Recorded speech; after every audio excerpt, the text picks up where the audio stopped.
자, 지난번에 간평 들어갔었죠?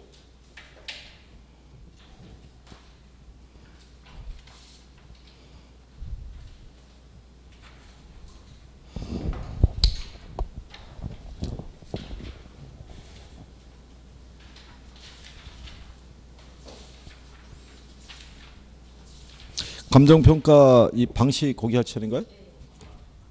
417페이지요.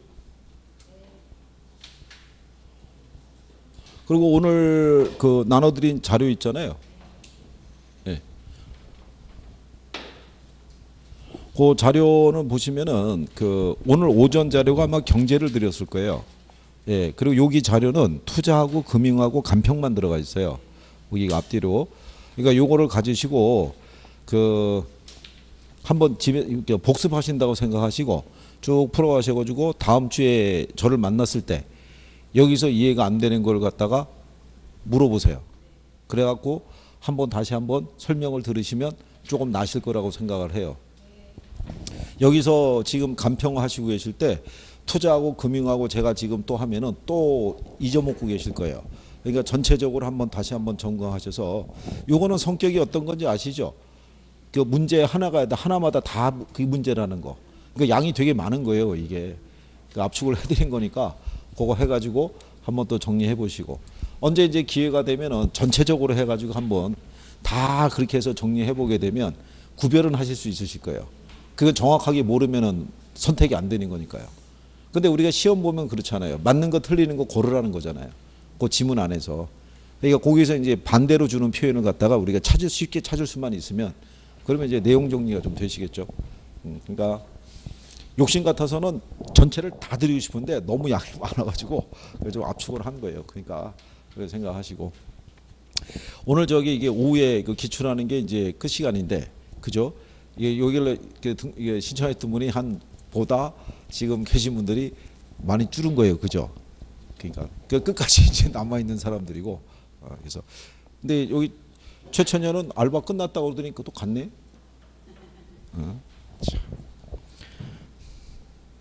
이천현 혹시 뭐 여기 최천현 남친 생겼어? 남친 생겼어? 또 아프대요. 하여간 여기 참 젊은 친구들이 아파서. 자, 이거 3방식에 가시면요. 안에 중간중간에 계산이 있는 것보다 앞에 있는 용어나 이런 거를 정리하시는 게 필요해요. 특히 거기 보면 감정평가에 관한 규칙의 용어 나오죠. 예, 이걸 잘 물어봐요. 이거를.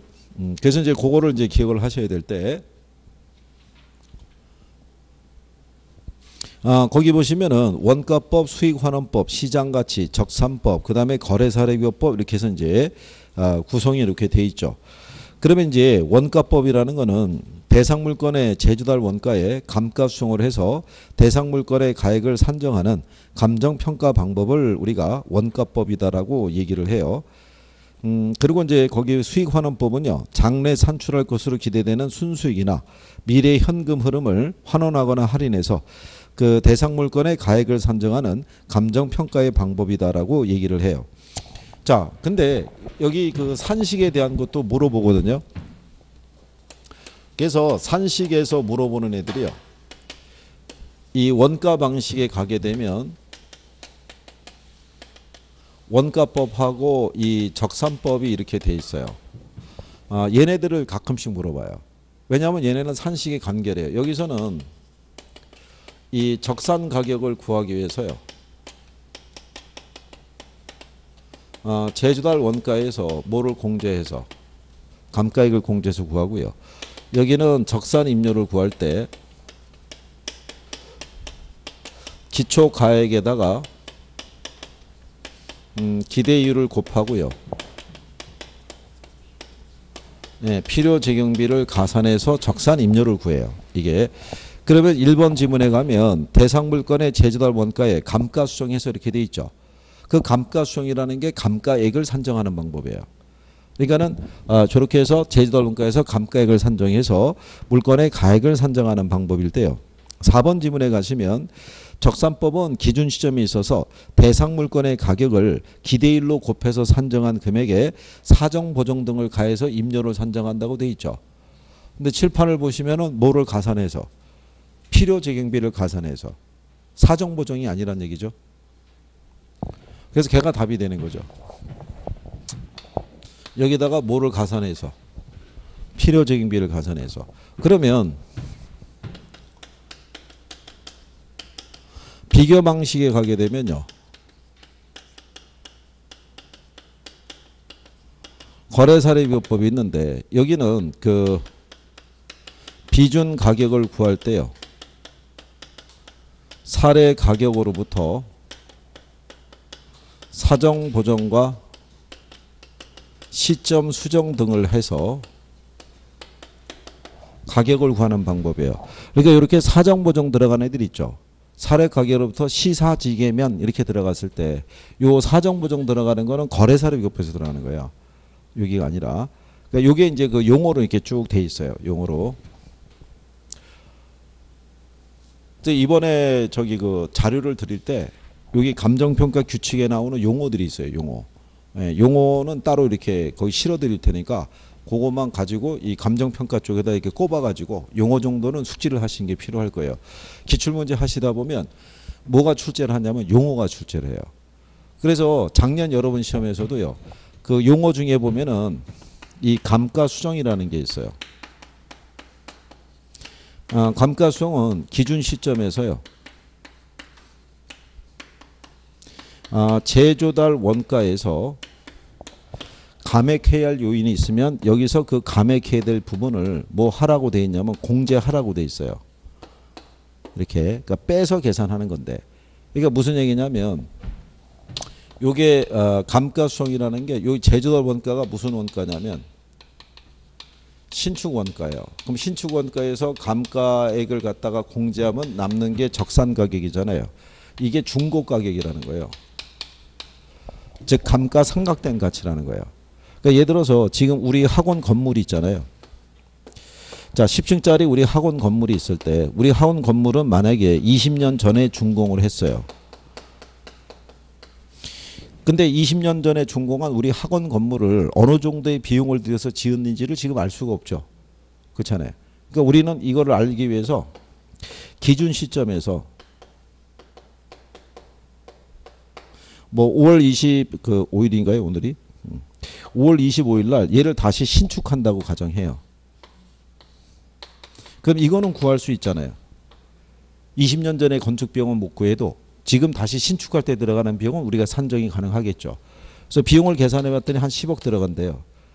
근데 문제는 우리 지금 학원 건물은 신축 건물이에요, 중고 건물이에요. 이거 중고잖아요. 그러면 얘 가격을 구하기 위해서는 얘는 20년 전서부터 지금에 이르기까지 이미 뭐가 발생해 있어요. 그렇죠. 그러니까 여기서 감가 빼라는 거예요. 감가를 계산해 봤더니 감가액이 한 4억 나왔어요. 그럼 우리 학원 건물의 가격이 얼마라는 거예요? 6억이잖아요.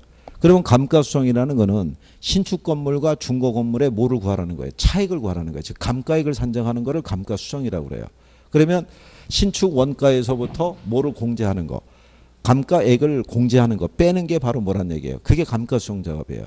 근데 작년에 여러분 시험에서는 이거를 공제하지 않고 가산해서 이렇게 틀리게 준 거예요. 공제가 아니라 가산. 그러니까는 그거 단어 하나 바꿔가지고 틀리게 출제하는 거예요. 그러니까 그 용어에서 이제 그렇게 변화를 줘서 출제를 하는 거죠.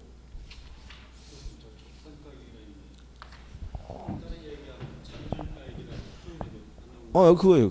잔존 가치예요. 잔존 가치. 예. 그래서 우리가 감가상각된 가치, 예, 남아 있는 가치 있죠. 그거 얘기하는 거죠. 그러니까 결국은 요게 신축 이렇게 보시면 요게 신축인데 요 신축에서 뭐를 공제하게 되면요. 감가액을 공제하게 되면 남아있는 요 가치 있잖아요. 요 잔존 가치를 구하는 거죠. 잔존 가치. 그래서 그런 논리라고 보시면 되죠.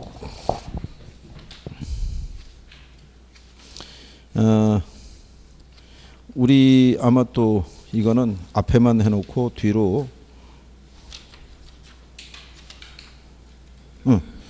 461페이지 가보세요. 자, 461페이지 가면 거기 52번 문제 있어요. 네, 거기 가보시면 감정평가에 관한 규칙상 용어 정의로 틀린 거 이렇게 돼 있죠. 그러면 우리 지금 처음에 했던 문제하고 비교하시면요. 여기도 시장가치 들어가 있죠. 여기도 4번에 보면 적산법 들어가 있죠. 근데 5번에 갔더니 감가수정이란 이렇게 돼 있죠. 자, 대상 물건에 대한 제조사 원가를 감액할 요인이 있는 경우에 물리적 감가, 기능적 감가 또는 경제적 감가 등을 고려해서 그에 해당하는 금액을 제조달 원가에 가산해서 이렇게 돼 있잖아요. 가산이 아니라 뭐 하는 거예요? 공제해서. 네, 그거 하나 틀리게 준 거예요. 이게 작년 문제거든요. 그러니까 감정평가 3방식은 내가 어려워서 모르겠지만 용어의 숙달은 좀 틀리잖아요. 그죠? 뭐 특징적인 것만 알아도 요거는 맞출 수 있는 거죠. 그러니까 그런 거는 그러니까 좀 하시는 게 어떻게 했느냐 이런 얘기죠. 계산은 뭐 안 하더라도. 그러니까 용어는 그 정리하시는 게 필요하겠죠. 그렇잖아요. 출제 꾸준히 하거든요. 그래서 제가 여러분들에게 그 감정평가에서 6개에서 7개 나올 때 우리가 반타작을 할 수 있다는 게 근거가 이런 거예요. 이런 게 나와주니까. 간단하게 풀 수 있다는 거죠. 근데 그 왼쪽에 50번 문제 있죠. 50번 가게 되면 얘도 28회 때 나왔죠. 근데 감정평가에 관한 규칙상 평가 대상의 주된 감정평가 방법으로 틀린 거 물어봤잖아요. 건설기계잖아요. 건설기계 우리가 원가법으로 하는 거잖아요. 그러니까 이거 두 문제가 작년에 나온 거잖아요. 50번하고 52번하고. 그러면 이거는 감정평가 그 3방식 이런 거 몰라도 이거는 맞출 수 있잖아요. 이거는. 그리고 여러분들이 지난주에 했었던 왜 감정평가 그 저 가격 원칙이 있죠. 균형의 원칙 물어본 거. 그거까지 하면 3개 맞추는 거죠. 계산 문제 다 버리더라도. 그러니까 그런 식의 배열은 점수를 따자 이런 얘기죠. 그렇게 하면은 감정평가 쪽에서도 포인트가 나올 수 있다는 얘기죠. 그러면 이게 여러분들이 60점을 넘어갈 때 확실히 도움이 되죠. 그런 거죠. 이제 그런 것만 좀 해도. 다시 이제 앞으로 돌아오셔갖고요. 자, 또 418페이지 한번 가보세요. 418페이지. 이제 20번 문제죠. 거기 가시면, 자, 얘도 기출이죠. 거기 보시면, 자, 첫 번째 원가법 나오죠. 제조달 원가에다가 뭐를 해서 대상 물건의 가액을 산정하는 거겠어요. 감가수정해서. 앞에 여러분들 저기 19번 문제 있잖아요. 19번 문제 보시면 1번 지문에 이렇게 돼 있잖아요. 원가법은 대상 물건의 제조달 원가에 뭐를 해서 감가수정을 해서. 그게 감가수정이라는 얘기죠. 첫 번째가. 그러면 두 번째 거래사례비교법을 적용할 때 있죠. 거기 가면은 시점 수정이 있잖아요. 시점 수정 앞에 있는 게 뭐겠어요? 사정보정. 그죠? 사정보정, 시점 수정을 가하고 가치 형성 요인을 비교해서 뭐 이렇게 가는 거죠. 그 세 가지. 그 다음에 수익환원법에서는 장래에 산출할 것으로 기대되는 순수익이나 미래 현금 흐름을 환원하거나 할인해서. 앞 페이지 19번 문제 있죠. 19번. 19번에 가면은 2번 지문에 수익환원법이라고 있잖아요. 2번 지문에 보시면. 그러면 장래에 산출할 것으로 기대되는 순수익이나 미래 현금 흐름을 환원하거나 뭐 해서 할인해서. 여기다 이제 가로넣기 넣어준 거죠. 이렇게. 요거는 어려운 내용이 아니잖아요. 그죠? 요거는 용어에 대한 조금만 정리만 돼 있어도 충분히 답을 맞출 수가 있는 거죠. 그리고 21번 문제 같은 경우는 요거 기억하시죠?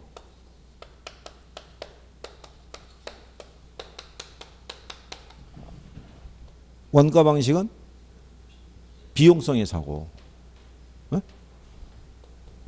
여기 있는 비교 방식은 뭐? 시장성. 그래서 원비라고 드링크 있잖아요. 이걸 이 카드로 샀다는 거예요. BC카드로. 그럼 뭐가 발생하지 않는다는 거예요? 수수료가 없다는 거예요. 그래서 거기 보면은 원가 방식이 기억의 원리라고 돼 있잖아요. 그럼 원가 방식은 무슨 원리겠어요? 비용성. 그러면 기억이 비용성 들어간 데는 3번밖에 없어요. 그럼 걔가 답이잖아요.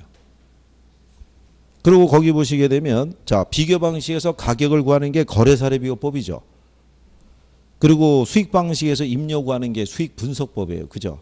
그러면 제가 감정평가 설명을 해드릴 때 요거 요렇게 해드리고 난 다음에 여기다가 가격 구하는 거, 임료 구하는 거 방법을 다 항상 적잖아요. 요렇게. 왜냐면 요것만 갖고도 출제를 하니까. 예, 그러니까 이게 기본이라는 거죠, 기본. 예, 그래서 이걸 자꾸 익숙해지면 되죠. 근데 이제 여기도 힌트를 주는 게 뭐냐면요. 얘가 비교 방식이잖아요. 그러니까는 여기는 거래 사례 비교법. 여기는 임대 사례 비교법. 이렇게 들어가잖아요. 근데 얘는 임료 구하는 거니까 임대 사례잖아요. 그러니까 얘가 거래 사례니까. 그죠? 그러니까는 답 이쪽에다가는 거래 사례 비교법 쪽에다가 이렇게 해준 거예요. 임료는 임대 사례 비교법인데, 예, 그러면 사람이 생각이 날 테니까 거래 사례 비교법 넣은 거죠. 그러니까 여기도 가격 구하는 거는 수익 환원법, 임료 구하는 거 수익 분석법, 그렇잖아요. 그런 식으로 이제 출제를 하는 거죠. 그래서 아주 복잡한 거는 또 생략을 하더라도 예, 이런 것 정도는 하시면은 도움이 된다는 얘기죠. 그리고 뒷장에 또 한번 넘어가 보세요. 22번에. 자, 임대료 감정평가 방법의 종류와 산식이라고 돼 있어요. 그죠? 가로 안에 들어갈 내용으로 옳은 거 물어봤죠. 거기 적산법 보면은 기초가격에다가 뭐를 곱하도록 돼 있어요. 기대율이죠. 여기 있잖아요.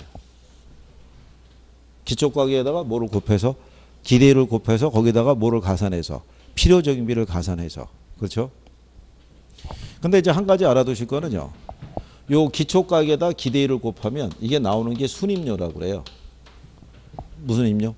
순임료. 순임료. 그러니까 순임료가 뭐냐면 순영업소득 이런 개념이에요. 그러면 순영업소득에다가 여기 있는 게 영업경비라고 그러면 요거 가산하면 나오는 요 적산임료 있죠. 이걸 우리가 실질임료라고 그래요. 그러니까 실질임료는 뭐냐면 총임료예요. 총임료. 그러니까 총임료라는 것이 여러분들이 보시면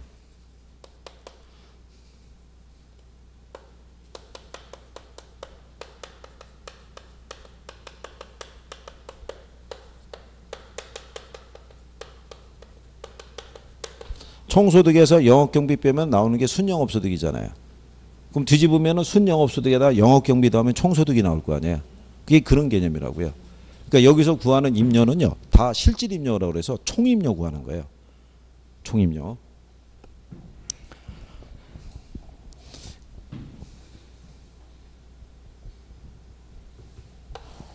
이렇게 해드리면요.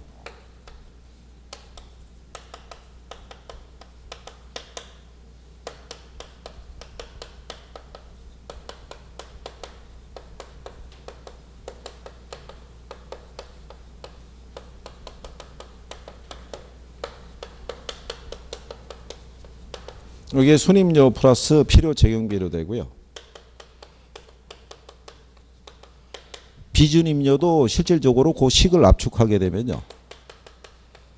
얘도 순임료 플러스 필요 적용비의 합이라고 보시면 돼요. 그러면 수익임료라는 것 있죠. 그럼 여러분들이 거기 산식에 보시게 되면 수익임료는 순수익 플러스 뭐로 돼 있어요? 그렇죠. 필요 적용비로 돼 있죠. 그러니까 실질적으로는 얘네 세 가지가 구성이 같다는 얘기죠. 그래서 여기서 나온 적산임료나 비준임료나 수익임료나 얘네 전부를 갖다가 우리가 실질임료라고 그래요. 그래서 실질임료라는 거는 순임료 플러스 뭐의 합으로 돼 있다. 필요 적용비의 합으로 돼 있다고 얘기를 해요. 이렇게. 그래서 혹시 만약에 여기서 구하는 임료가 실질임료라든가 실질임료는 총임 순임료 플러스 뭐로 필요 적용비 합으로 돼 있다 그러면 맞는 편이라고 보시면 돼요. 그러니까 이제 여기도 임료 구하는 산식에 대해서 그렇게 이제 물어본 거죠. 그렇게. 그러니까 결국은 이것도 기본적인 이제 용어나 산식 이런 거 알고 있으면 이제 답을 맞출 수 있게끔 해준 거다. 뭐 이렇게 볼 수 있겠죠.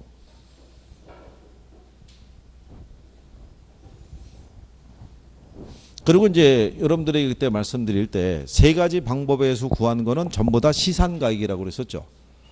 그렇기 때문에 걔들은 다 뭐를 해야 된다고 그랬어요. 조정을 해야 되죠. 조정. 조정을 할 때 산술 평균하면 된다 안 된다. 안 되고 무슨 평균 해야 된다. 가중 평균 해야 된다고 얘기했어요. 기억하시나요? 그 산술 평균 한다면 틀려요. 23번에 보시면 시산가액의 조정에 관한 설명으로 나왔죠. 그러면 그때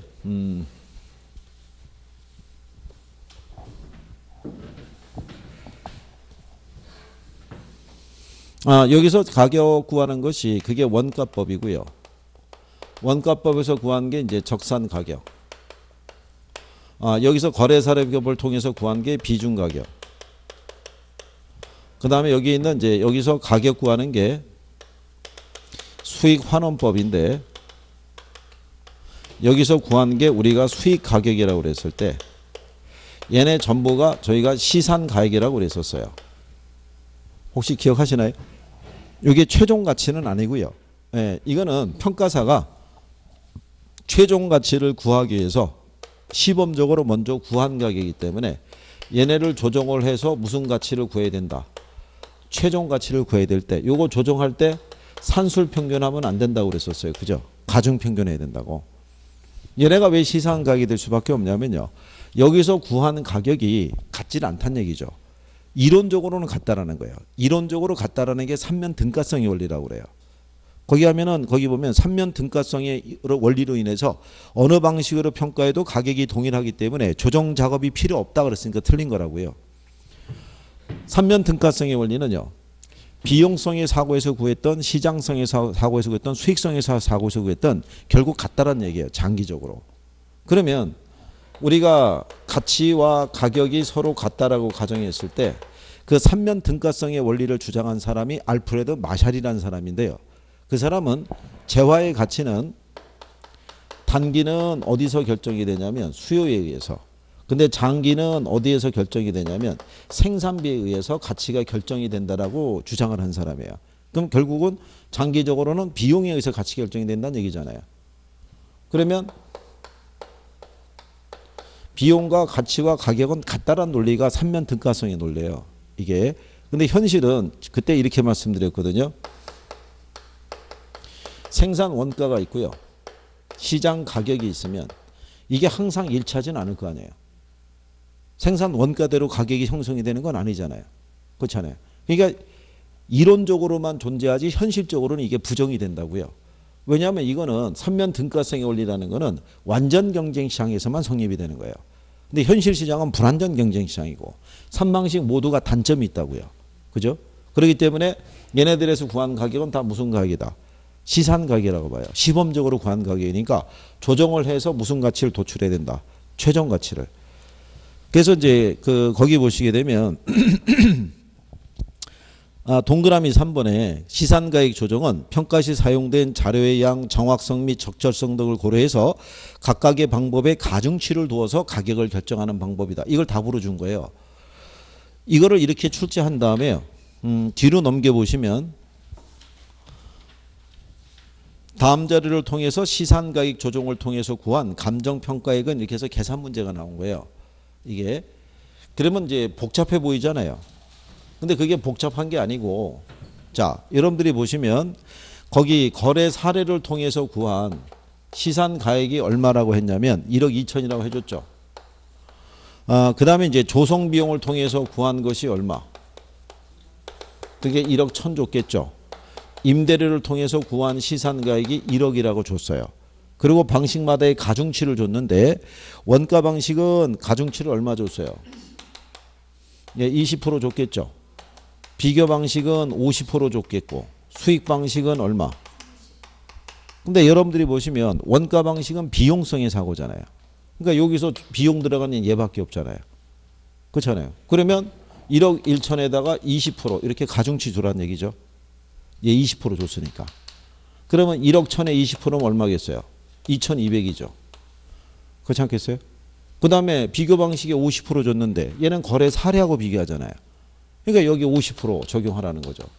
그럼 1억 2천에 50%면 얘 6천이잖아요. 그 다음에 얘는 수익 방식이니까 임대 수익에 의해서 결정이 될 테니까. 그럼 임대료에서 지금 30%니까.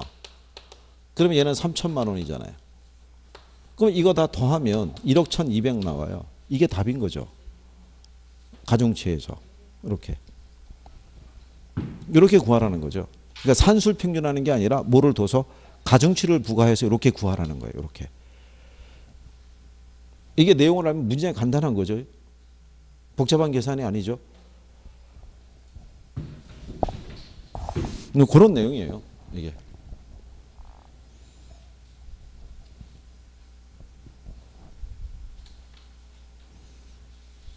그다음에 이제 그 25번에 보시면요. 거기 제주도 원가 구하는 것도 있죠. 혹시 제주도 원가 구하는 방법 혹시 기억하시나요?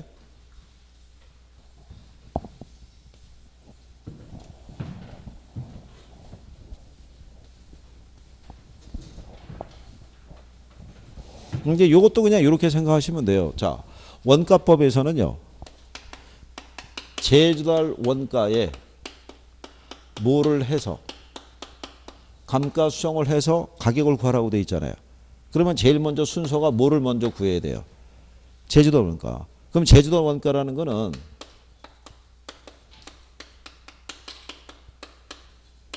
기준점 현재 대상 건물에 대한 무슨 원가 얘기예요?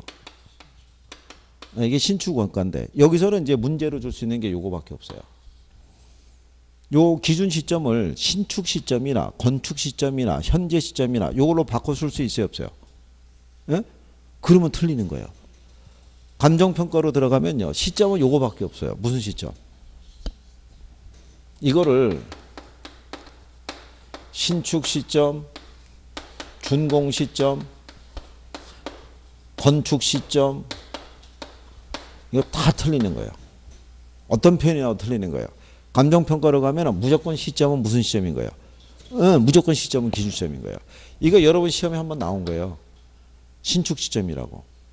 그럼 틀리는 거예요. 항상 시점은 무슨 시점? 기준 시점, 기준 시점. 그리고 이제 얘는요. 이 구성을 제주도 원가의 구성을 할 때 우리가 건물을 지을 때 보면은 내가 지을 수도 있고 도급해서 지을 수도 있죠. 얘는 언제나 도급이에요. 도급.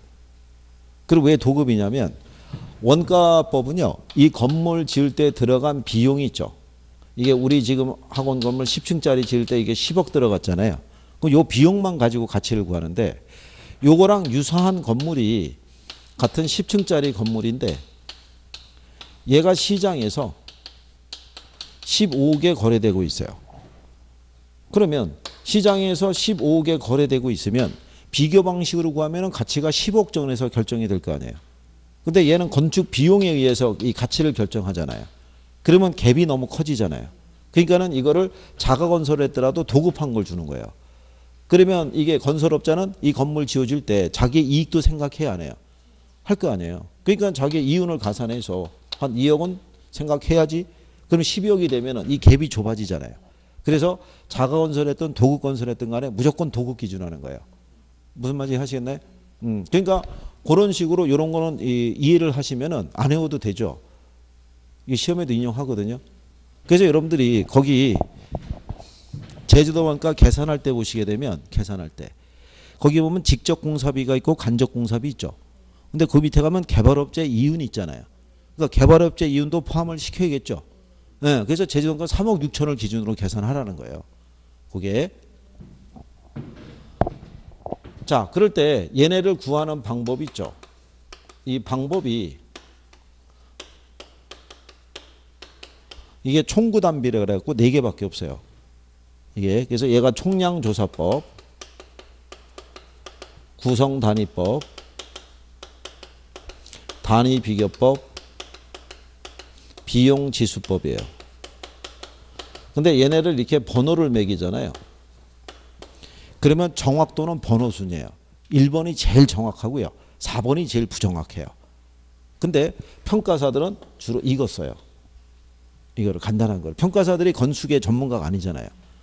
이거는 건설업체에서 견적서 같은 거 넣을 때 쓰는 거예요. 그러니까 총량조사니까 우리가 건축하려고 그러면 시멘트, 모래, 철근, 뭐 샤시, 유리 이런 거 다 필요할 거 아니에요. 모든 사용한 수량에다가 단가를 곱해서 일일이 다 구해주는 거예요. 모든 항목별로. 그러니까 뭐가 많이 들어가겠어요. 시간과 비용이 많이 들어간 대신에 정확할 거 아니에요. 근데 평가사는 그렇게까지 산정은 안 한다고요. 그러니까 요걸 주로 쓰는 거예요. 뭐를. 그럼 여러분들에게 내는 것도 왜 요거밖에 안 내냐면 간평사 시험에도 내는 게 이거밖에 없어요. 비용지수법밖에. 그러니까 낼 게 이거밖에 없다고요. 그러니까 얘는 말 그대로 시점 수정하는 거예요. 그럼 간단하게 줘요. 거기 보시면 자 10년 전에 준공된 4층 건물인데 대지 면적이 400이고요. 연면적이 1250이잖아요. 그죠? 근데 우리가 구하는 거는 건물의 제조도 원가잖아요. 그러니까 대지 면적은 필요가 없고 건물의 연면적만 알면 되는 거예요. 그죠? 그러면 먼저 10년 전에 건축할 때 3억 6천이 들어갔다는 거예요. 그죠? 단위가 1,000원이니까. 그죠? 그러면 자, 10년 전에 3억 6천 들어갔는데 거기 보시면은 10년 전에 건축비 지수 나오죠. 100이잖아요. 근데 기준 시점 현재 건축비 지수가 얼마라는 거예요? 135. 그러면 100분의 135 하라는 거예요. 요게. 그러니까 이 10년 사이에 물가가 35% 뛰었다는 거예요. 그럼 100분의 135 하면은 1.35죠. 그죠? 예. 3억 6천에다가 1.35를 갖다가 곱하게 되면은요. 나오는 금액이 4억 8,600인가 나와요. 그러면 요거를 건물에 지금 연면적이 얼마라고 돼 있냐면 1250이라고 돼 있죠. 이걸 1250으로 나누는 거예요. 그러면 38만 8,800원 이렇게 나와요. 요게 답이에요. 이렇게 하는 게. 그러면 결국은 이거 주잖아요. 제조다 보니까. 얘네 주잖아요. 이거 대입해서 나오면 1.35 곱해서 나온 거를 연면적으로 나누면 나온다는 거죠. 이거를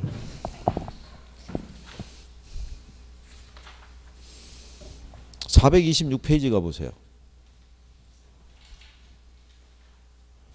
거기 가면은 26번에 다음 건물의 평방미터당 제조달 원가는 이렇게 또 나왔죠. 그럼 같은 요령이에요.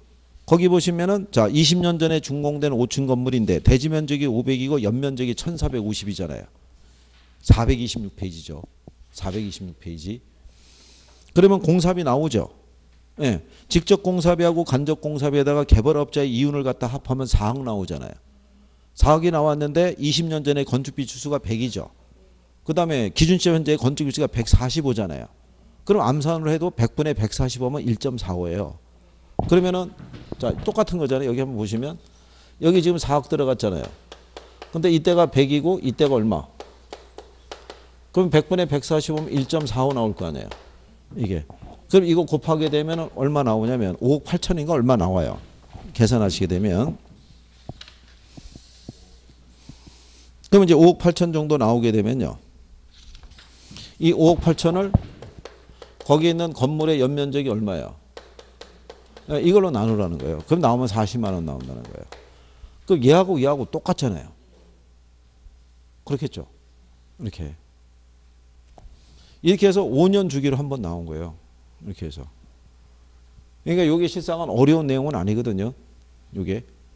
여기서 이제 요거 계산할 때 개발업자 이윤도 포함된다는 거 알고, 예, 이렇게 보정하는 것만 알면 그냥 계산기 있으신 분이면 다 풀죠. 이렇게 대입해가지고. 근데 안타까운 거는 잘 안 나온다는 얘기죠. 5년 주기로 나오니까. 그게 또 이 텀을 두고 나오는 거죠. 이게 매년 나오면 학생들이 이거는 맞출 거 아니에요. 예. 그러니까 한 5년 나오면 잊어먹거든요. 그러면 이게 한 5년 전에 나왔던 문제라고 그 사이에 안 나오고 있었다 그러면 학생들도 대충 또 계산하기도 싫으니까 넘어가는데 그럴 때 한번 툭 나오는 거죠. 그런 거죠, 뭐. 근데 이런 거는 뭐 나오면은 푸시면 좋겠는데 이게 뭐 나온다고 뭐 이거는 장담을 못 하는 애들이니까. 예, 그러니까 뭐 그런 정도 생각하시면 되겠고. 그 다음에 이 이론에 대한 관계에서요. 요것만 그냥 요즘은 이쪽에서요. 이론이 잘 안 나와요. 삼방시에서 주로 계산을 넣고 있어요. 계산을 넣는데 그래도 원가법에서 이 감가에 구하는 방법이 있죠. 감가 구하는 게 이제 내용연수 기준법이라고 있어요. 근데 이 내용연수 기준법이라는 건요. 건물의 가치가 매년 이렇게 직선적으로 감소한다는 거예요. 일정하게. 근데 여러분들이 건물 보시면 아시겠지만 신축일 때는 감가가 거의 없죠. 근데 시간이 경과하면 감가의 정도가 더 심해질 수 있어요, 없어요? 그러면 초기는 감가액이 적어도 시간이 경과하면 감가액이 커진다고요. 근데 얘네는 이걸 반영을 못해요. 매년 일정하게 감소한다는 가정이에요. 그러니까 여기 안에 들어가면 무슨 법이 있냐면 정액법이라고 있어요. 제목이 뭐예요? 정액이잖아요. 그러니까 얘는 매년의 감가액이 일정하다는 거예요. 그러니까 매년 100만 원씩 가치가 줄어든다는 거예요. 그죠? 그 다음에 정률이라고 돼 있죠. 얘는 매년의 상각률이 일정한 건데 얘는 또 다른 제목이 뭐냐면 체감상각법이에요. 그러면 요거는 뭐를 생각하시면 되냐면 금융에서 우리가 원금 균등 이거 배우셨죠. 그 다음에 원리금 균등이라고 있었죠. 그럼 우리는 이 원리금을 기초로 봤을 때 얘는 원리금이 어떻다는 얘기예요.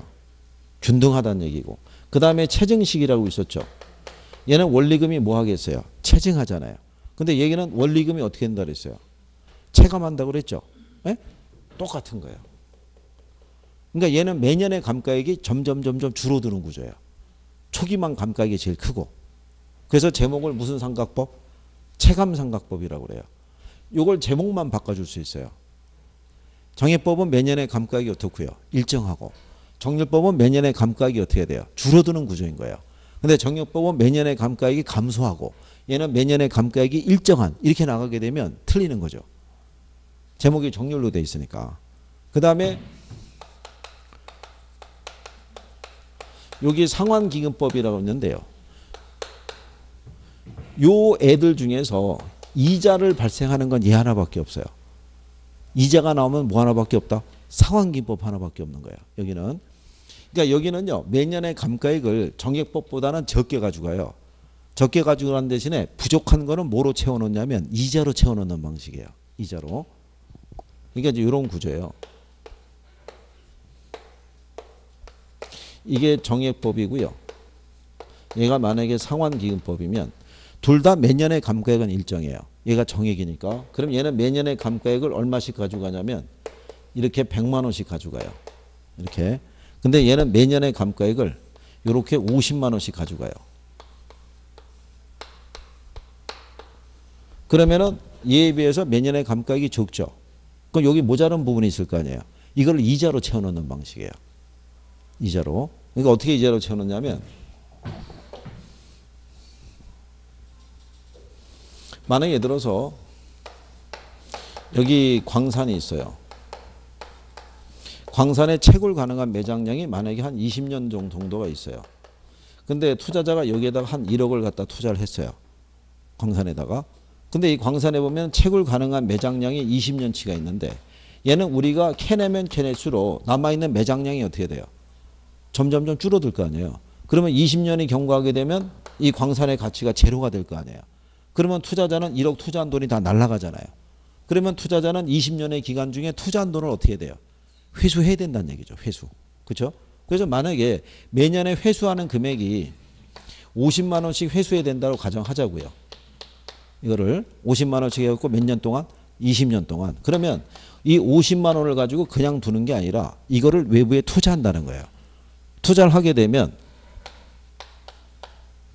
그 다음에 50만 원에 대한 n분의 2. 이게 무슨 얘기냐면 50만 원을 적립하면 전체 기간이 몇 년이냐면 20년이죠. n이 내용연수인데 20에서 2를 빼면 몇 년이에요? 19년이죠. 그러면 요 50만 원에 대한 19년의 이자, 50만 원에 대한 18년의 이자, 50만 원에 대한 17년의 이자. 그러니까 매년 회수되는 금액과 이자를 가산해서 요걸 회수하는 방식인 거예요. 그러니까 이자를 유발하는 거는 뭐 하나밖에 없다는 거예요. 상환기금법 하나밖에 없는 거예요. 무슨 말인지 이해하시겠나요? 그랬을 때 27번에 보시면 감가 수정의 방법 중에서 건물의 내용 연수가 만료될 때까지 감가 누계액 상당액과 그에 대한 복리 계산의 이자 상당액분을 포함해서 당해 내용 연수로 상환하는 방법은 상환기금법밖에 없는 거예요. 그러니까 요 방식을 요 성격을 조금이라도 이해하신 분은 맞출 수 있는 거죠. 읽으면서 얘밖에 없네 이런 거 개념이죠. 이게. 그래서 원래 간평이 이게 세 번 제대로 들으면 간평도 할 건 없어요. 간평도. 근데 간평을 싫어하시는 게 용어가 일단 싫고 그 다음에 계산이 자꾸 나오니까 싫어하는 거예요. 그냥. 그래서 그냥 한번 째려보고 마는 거죠. 에이 그냥 안 하고 말지 그냥 이러고 그런 거란 얘기죠. 자 그러면 생각해 보세요. 건물의 가치라는 것이 현실적으로는 이렇게 변하는데 매년 일정하게 변할 수는 없잖아요. 그래서 얘네하고 병행할 수 있는 게 뭐가 있냐면 관찰감가법이라고 있어요. 그러니까 관찰감가는 뭐냐면요. 평가사가 눈으로 직접 가서 관찰해서 현실적인 감가액을 조정하라는 얘기예요. 그러면 평가사 가서 직접 보고 관찰하니까 객관적이겠어요? 주관적이겠어요?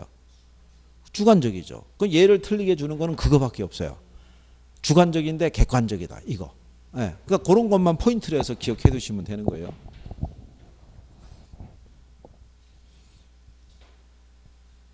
그러니까 옆에서 보면 이제 또 감가수정액 구하라거나 또 계산 문제 나와 있잖아요. 그죠?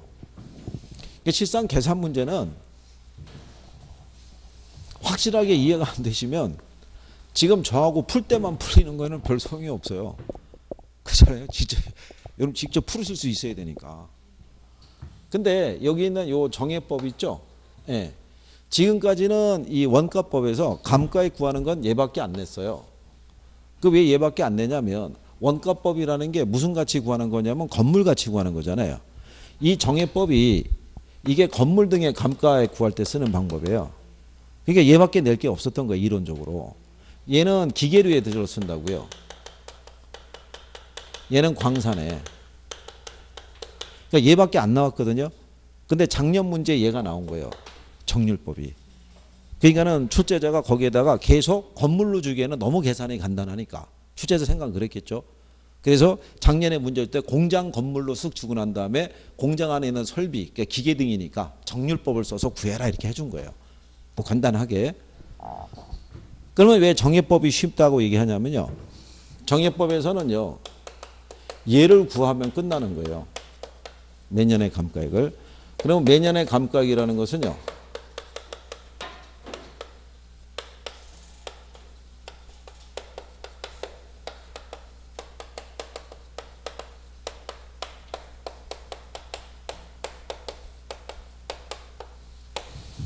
이렇게 해서 매년의 감가액을 구하면요. 이 감가 누계액을 구해야 되는데 감가 누계액은요. 매년의 감가액에다가 이 경과년수를 곱하면 돼요. 근데 이 정액법이나 정률법이나 이거를 알고 있다라는 전제예요. 뭐를? 경과년수를. 그러면 거기 여러분들이 28번 문제 보시면 자, 준공 시점이 2009년이죠. 근데 기준 시점이 2014년이잖아요. 그럼 준공에서 기준 시점까지 몇 년 경과했겠어요? 그렇죠. 그러니까 얘가 5년 나와 있는 거예요. 이게. 그러니까 뭐만 구하면 돼요? 매년의 감가액만. 그러면 이 제조달 원가도 줘요. 거기 박스의 문제 보시면 기준 시점의 제조달 원가가 얼마래요? 2억이라고 줬잖아요. 그죠? 그럼 여기 1이라는 게 2억을 얘기하는 거나 똑같아요. 근데 거기 잔가율을 얼마를 줬어요? 10% 줬죠. 그럼 1-0.1이에요. 그러면 얘가 0.9가 나오잖아요. 그죠? 그러면 2, 9, 18이니까 1억 8천 나올 거 아니에요. 요게. 그렇잖아요. 근데 여기 내용연수를 몇 년을 주냐면 50년 줬잖아요. 그렇죠? 그러면 1억 8천을 50으로 나누면 매년의 감가액이 360만 원 나와요. 이게. 그럼 360만 원이 나오는 순간에 얘가 나오죠. 이게 5년이니까. 그럼 360 곱하기 5잖아요. 그럼 얘가 1800이죠. 이게 답이죠. 이게. 물어본 게 이거예요. 이게. 그리고 이제 요 잔가율이라는 것은요. 그 잔존 가치를 우리가 표시하는 건데 한 가지 참고로 말씀드리면 지난번에 수업 시간에 말씀드린 건데 실무상에서는 요 잔존 가치율을요. 제로 아니면 10% 둘 중에 하나만 줘요. 근데 이게 실무상에서는 이걸 0으로 봐요. 없는 걸로. 근데 계산상의 편의를 위해서 이렇게 둘 중에 하나 제한을 해요. 이게 잔존가치라는 게 뭐냐면 건물이 이제 수명이 다 되면 철거하죠. 철거하면은 철거하는 과정에 이제 폐자재 나오잖아요. 철근이나 뭐 이런 거. 그럼 그런 거 내다 팔아도 돈은 되죠. 예. 근데 이게 실무적에서는 그거를 0으로 보는 이유가 뭐냐면 그 폐자재 가격보다는 건물 철거 비용이 더 많이 들어간다고 보는 거예요. 이게 없다고 보는 거죠. 제로로. 근데 계산상의 편의를 위해서 0 아니면 몇 프로 준다. 10% 주는 거예요. 그러면 제가 지금은 산식이니까 이렇게 했지만 2억에 10%면 얼마겠어요? 2천이죠. 2억에서 2천 빼면 1억 8천이라는 얘기죠. 이렇게 대입을 하니까 복잡해 보이지. 실상은 그게 아니란 얘기죠. 10% 주면 얼마 빼면 돼요? 제조원가에서 10% 빼란 얘기예요. 5% 주면 그냥 5% 빼면 되는 얘기예요. 그걸 50으로 나누면 이렇게 나온다는 얘기죠. 이거는 이미 알고 있으니까. 그럼 얘가 나오는 거죠. 그래서 그 문제의 답이 이게 1800이에요. 그렇겠죠. 그럼 이제 실제로 나오는지 확인해 보시면 되죠. 그죠? 그러면 1800이잖아요. 다 나와 있으니까.